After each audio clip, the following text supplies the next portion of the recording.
I never expected the summer to end like this. When Daniel came home from college, he wasn't thinking about Eleanor. She was just there, his stepmother. Young, graceful, always perfectly composed, like someone who'd been cast in a role and was determined to play it flawlessly. His father, Robert, had married her 2 years ago after a whirlwind romance in Barcelona. She was beautiful, the kind of beauty that turned heads even when she wasn't trying. But to Daniel, she was always just his dad's wife. That summer, Daniel was 22. Home from school, restless, and already counting down the days until he could leave again. Robert, a high-powered architect in Madrid, was always gone.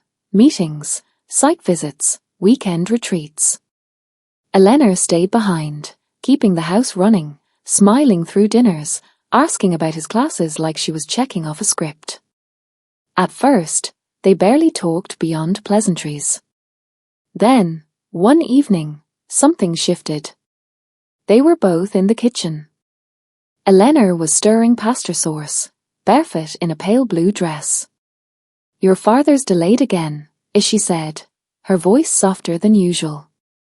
"He always is." Daniel shrugged. Nothing new.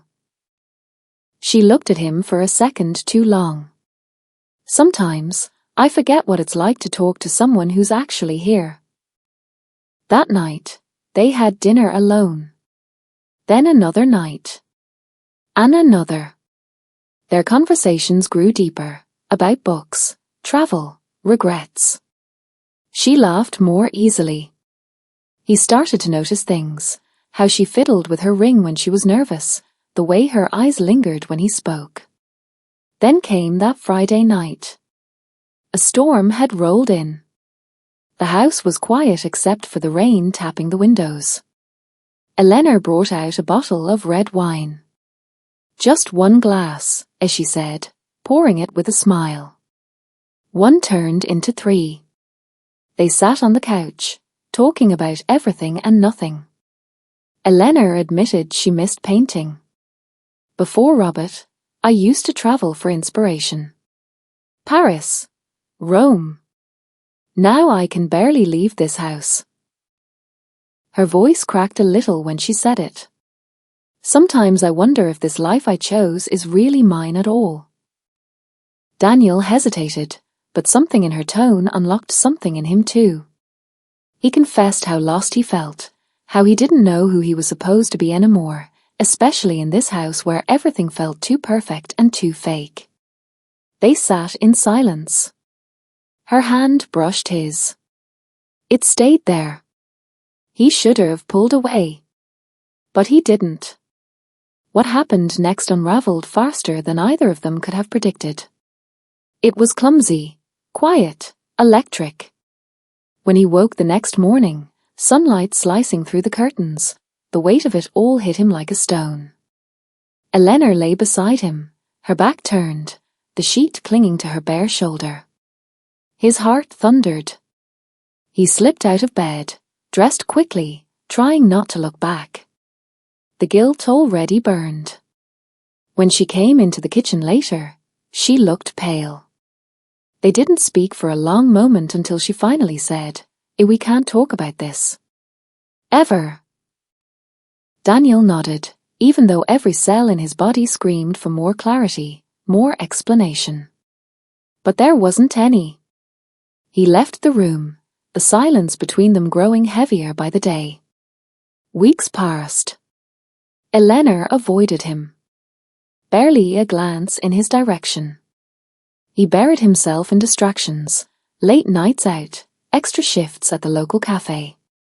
But the memory haunted him. Then things started to change again. She looked tired. Fragile.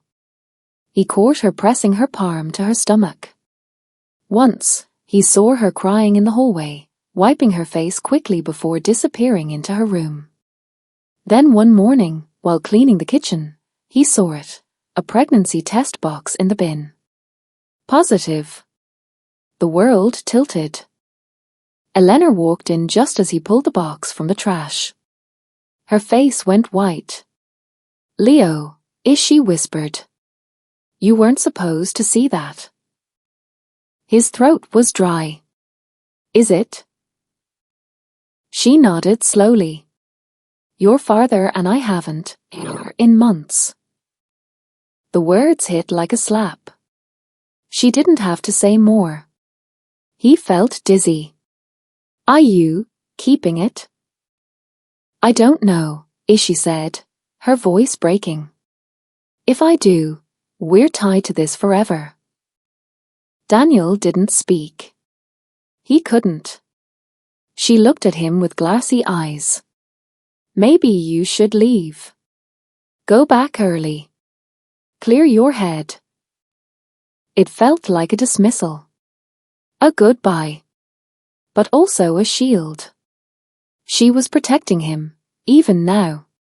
He nodded. "Okay."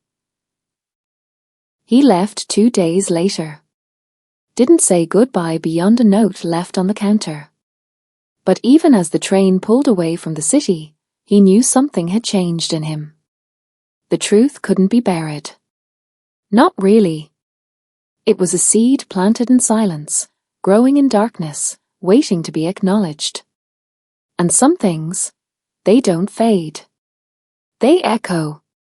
Even years later, Daniel could still hear her voice in his mind, as sometimes I forget what it's like to be seen. He hadn't forgotten. He never would.